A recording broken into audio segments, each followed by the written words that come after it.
We have a special Halifax chat today with Andriy Yermak. He is the head of the office of the President of Ukraine.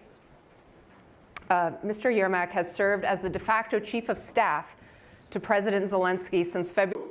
Distinguished participants of the forum, ladies and gentlemen, it is snow and chilly in Kiev today. A great weather to play hockey in the yard. In childhood, we often did, especially in the evening after lesson and homework, in the light of street lamps. But now, we are not many children in Kiev yards. And they don't play hockey. You can hardly see the neck in the dark. Elsewhere, it could be even worse. Hot meals and considered luxury in some places. Due to regular Russian attack on our power grid, we have to save electricity more and more. Guess you already know that on November 15 alone, we Russians fired almost 100 cruise missiles. Our armed force successfully intercepted most of them, but not at all. And now our life rhythm is set by blackout shadow. We will endure, I'm sure of this. Our military people are certain of this. Our society is defined of this. We must win, but it's not ourselves only that we are defending. Europe is behind us. Russian aggression against Ukraine is the largest armed conflict in Europe since World War II. And without a doubt, it's the biggest security threat to the humanity since the beginning of the 21st century. The main red line in the world today is the line of the Russian-Ukrainian front. 3.7 thousand kilometers long line of fire, blood, sweat, and death. If you have a hard time imagining, I will say, the US-Mexico border is shorter by 640 kilometers. Now you see the scale of the threats. Millions of peaceful Ukrainians, thousands of settlements are under constant Russian attacks. Day by day, total war is the Kremlin strategy. Any target is legitimate and harm is advisable. Any death is acceptable. This barbarism is measured and carefully calculated. Russian troops can't win, we fight against our army. Sometimes they just flee battlefields, but instead, we Kremlin indiscriminately terrorize the civilian people, the elderly women and children. They hit civilian objects, houses, hospitals, schools. They are determined to destroy our power grids. The calculation is simple, a humanitarian catastrophe. Moscow always considers frost and darkness as its allies. It always uses the deprivation of the basic life needs as a war tool. It always despises humanitarian law. Russia is a terrorist state. There is not a war for the territory. It's a value conflict between democracy-based European civilization and remains of the Frankenstein monster mix of the Russian Empire and the Soviet totalitarian ideology. A value conflict is always existential. For Russia, it's about the destruction of Ukrainian nation. It's about genocide. For us, it's a fight for survival. Ukrainians' resistance is a guarantee that Russian aggression will not spread to the other European countries. Our success should guarantee that our nation will not be subjected to aggression. Our sacrifices must not be in vain. we are very grateful to our American, Canadian, European partners and our allies around the world for their constant and invaluable support. Dear friends, in today's world, the best security guarantees is the Article 5 of the NATO-Washington Treaty. So Ukraine's inspiration to join the alliance remain unchanged. In the course of this war, the fighting capacity of the Ukrainian army increased significantly. And as President Volodymyr Zelensky noted, Ukraine has already proven compatibility with alliance standards. We are real for us on the battlefield and the all aspects of our interactions. Ukraine is making a huge contribution to the security of the Euro-Atlantic region. Our state is effectively repealing the biggest threat to the peace and stability of the Euro-Atlantic region, and will go on. I believe that Ukrainians' membership in NATO will significantly strengthen the alliance. Many thanks to our partners, including Canadians, who think likewise and support us. But we understand that it will take some time to reach unanimous consent from all 30 member states. So for the transition period, we need consolidated efforts to create effective security guarantees for Ukraine, to prevent the repetition of the aggressions like this in the future. The Kyiv Security Compact concept we developed together with the NATO ex-Secretary General Anders Fogh Rasmussen could bring us solutions. It should be joint documents on the strategic partnership that unites Ukraine and the guarantor states. The principles is very simple. Ukraine's security relies preliminary on its ability to defend itself. To do this effectively, Ukraine needs long-term contribution from its allies. Security guarantees, not assurance, but guarantees must come from the core group of Ukrainians allies with significant military capabilities. They should be prepared to give both political and legally binding commitments, alongside the commitments of the military support. A broader group of international partners should back a set of non-military guarantees based on the sanctions. We must ensure that the cost of the aggression is too high for Russia to bear. Helping Ukraine defend, survive, and prevail is the investments in the safe future for the whole world. Dear colleagues, as Russian attacks on Ukrainian cities and critical infrastructure are going to continue, Ukraine desperately needs an effective missile defense system, very quick, before onset of the winter. Effective protection of our sky is an important security guarantee component. That's why Ukraine, together with its close allies, started the development of the joint declaration of the Ukrainian Sky Shield. We aim to build complex, multi-level system of the anti-aircraft and anti-missiles defense. It will be contribute to the entire European air security. Dear friends, tomorrow the Russian full-scale war against Ukraine will enter its 270th day. The 270th day of fightings for the future.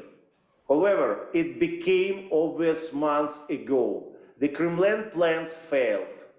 Russia will not win this war. We're sure about it. But this is not enough. Ukraine needs to prevail. Tyranny must fall. large-scale acts of the state terrorism must be never happen again after the war ends. Dozens of countries should be constantly endangered. Russian neo-fascism must be finally fade into oblivion. The light must return to our cities, finally too. I believe it will be that a way. Together we can achieve the goal. Thanks again to your countries for their significant historical support, and thank you for your attention.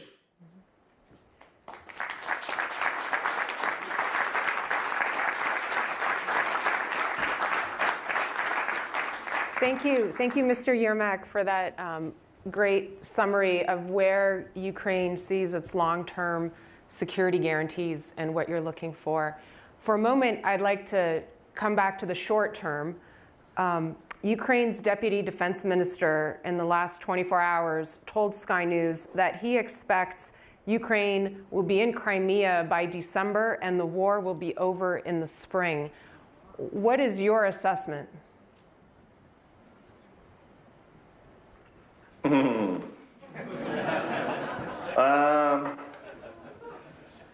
You know, looking to this phrase of the Deputy of the Ministry of Defense, it looks like a dream. And of course, the million of Ukrainians dream that this war is ended as soon as possible. But I will be more realistic. I think that this week we have significant victory for the liberated Kherson. We have some success in the Kharkiv directions, but this war is continuing. I'm not ready to give you the answer, exactly date, exactly hours when it's happened. But I'm sure that it's happened. Now, you know, it's, I will be very honest with you.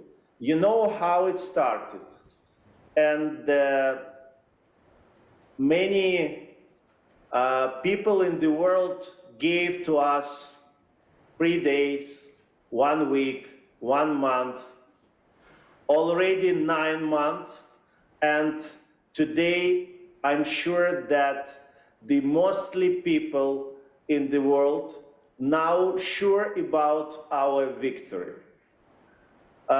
Believe that all Ukrainian nations, together with our partners, with our friends, and once again, I'd like to say thank you very much for everybody in the world who support us and help. And we do our best every day, every minute, every hours, 24 hours, 7 days, to do everything that our victory, our very important, our joint victory with our partners will come as soon as possible. Thank you. Thank you. President Zelensky told this forum just yesterday that Russia is looking for a short truce to regain its strength. Has Moscow made any direct appeals to your government?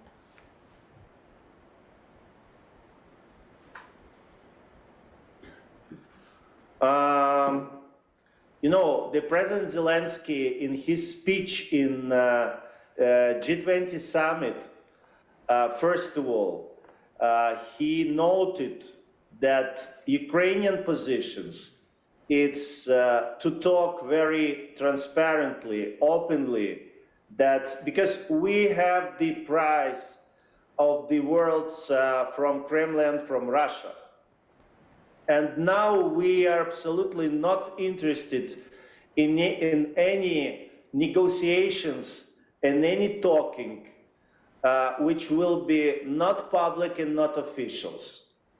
Concretely, answer to your questions, we have not any official's application from the Russian side about some conversations, some negotiations. But the Ukrainian position is very clear. First of all, for us, it's not acceptable any conversation which not based in the international law, which not based of the Ukrainian sovereignty and full territorial integrity in the limits of the international recognized border and our independence. It means that the first steps it's necessary to do from the Russian side is withdraw all Russian troops from Ukrainian territory.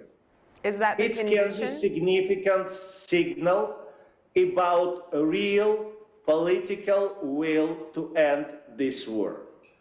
But once again, President Zelensky noted and proposed to the world 10 points of our way to the peace, real peace. Not some manipulation, but real peace. I hope that, I know that a lot of world leaders supported this plan, and now we are working very closely with our partners for realization of this plan. Mm-hmm. But of course, it's a lot of depends on the political will of Russia. We understand the 10 points of the required for the peace plan. What are the conditions that would be required for you to sit down at the table to discuss that plan with Russia?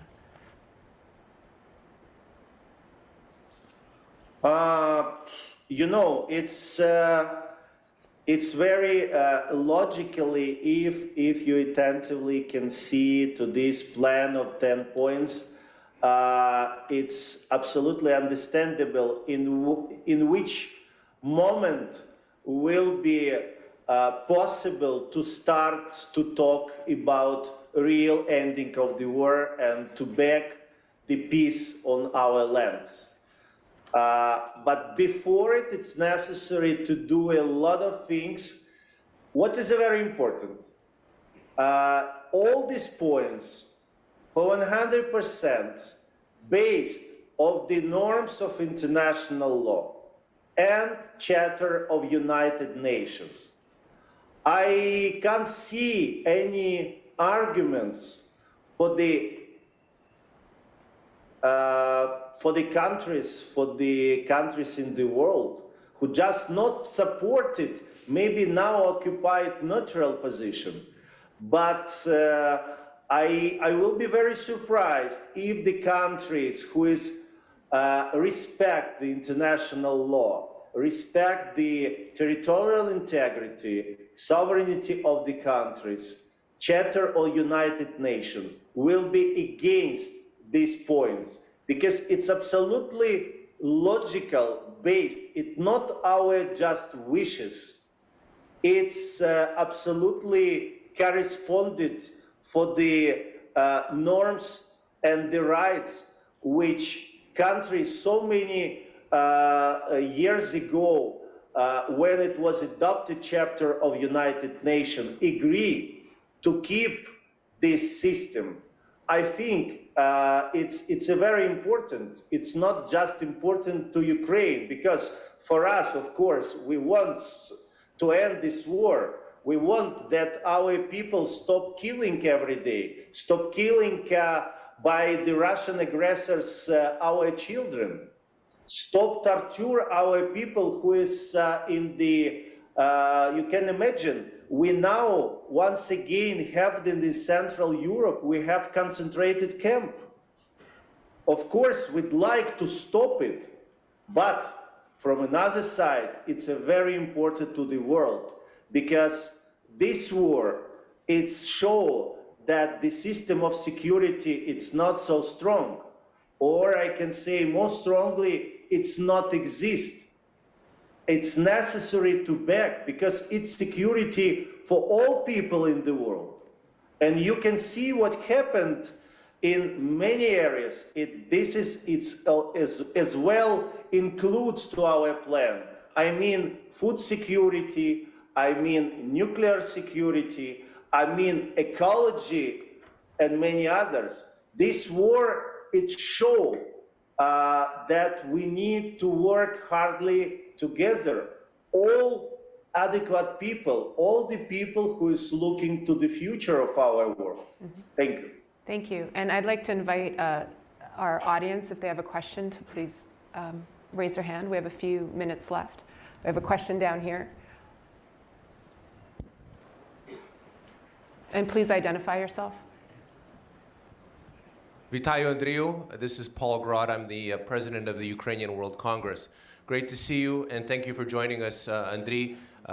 Really enjoyed your remarks, and hats off to you and President Zelensky and the entire team for your leadership on the global stage. You've really been the talk of this conference, and everybody is very motivated by you and President Zelensky. My question is just to focus more a little bit around sanctions, because you and Ambassador McFaul chair an international sanctions group and recently released a roadmap last month on renewed sanctions policy. And obviously Russia is able to continue to fuel their war based on their economic position. How does the world continue to ratchet up sanctions? What are some of the key initiatives that you'd like to share with this forum, and asks you'd like from your allies to enhance sanctions opportunities? Дякую. Слава Україні.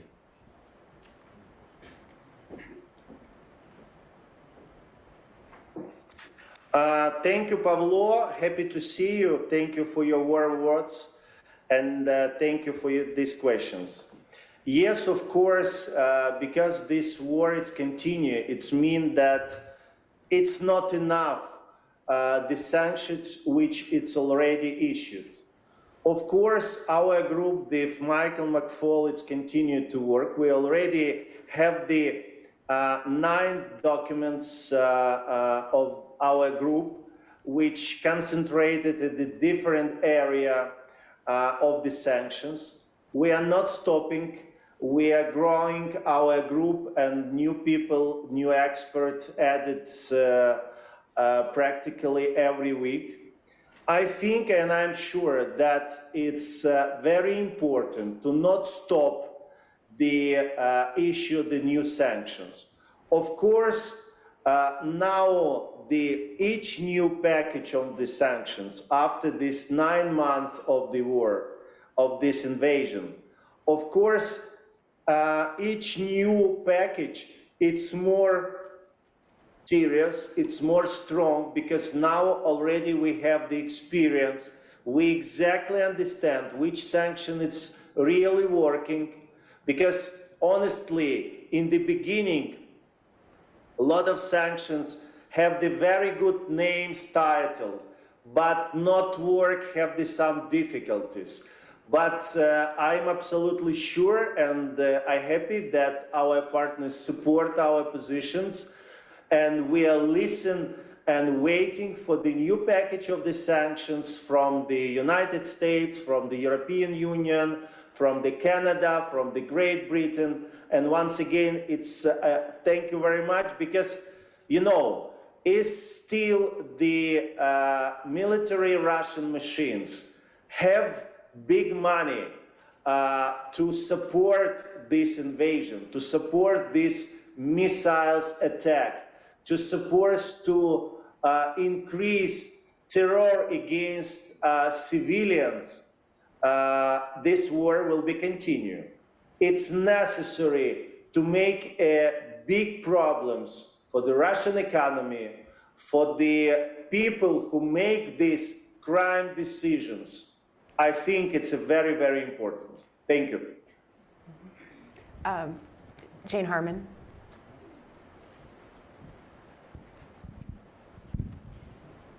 Jane Harman, former member of Congress, Freedom House. Last week, or maybe it was this long week, an Ukrainian missile landed in Poland by accident. I know President Zelensky says he has his doubts, but the international community concluded it was an accident. What do you think you need to do to prevent this from happening again, and/or do you think the Russians could try to manipulate this whole situation to increase the risks to your country?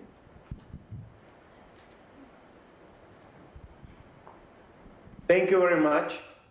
I'd like, and thank you for these important questions. First of all, I'd like to say and repeat the words of President Zelensky. It will be not right to say that it's in Ukrainian rockets or Russian rockets before ending of the real investigation. I can inform that Ukraine, and my president said it's in the beginning, absolutely open to make the clear, and then this is a very important, to know the truth. And now our mission going and now in the place in Poland, and we are working very closely with the Polish friends to really investigate it. What really happened? I think it's critically important for everybody. And I think it will be absolutely logical and right to not make some comments, because, you know, it's really necessary to wait of the results of the investigation in which Ukraine have to participate. And now we can say that we have started participated in this. Only after it's possible to say and to make the real conclusion. Before, I think all these comments work just on the for one side, to Russian Federation. I think that today we have historical united of all democracy countries around Ukraine. And this is a very important. We are together. We will be together before we really win this war. And of course, we're very happy that today the level of the cooperation between our military, between our intelligence, in historically high level. I hope that this investigation will be open, transparent, and we very soon will know real truth and real verdict of the commission which now created. Thank you. Thank you, Mr. Yermak. We are so grateful and honored that you made time to spend time with us today, and our thoughts and our hearts are with you as we spend this weekend thinking of ways that the world can come together and end this aggression. So we thank you so much for your being here today. Thank you very much, and once again, thank you for your support. Thank you for this big attention to our country, and I'm absolutely sure that very soon we can celebrate our joint victory. Slava Ukraini!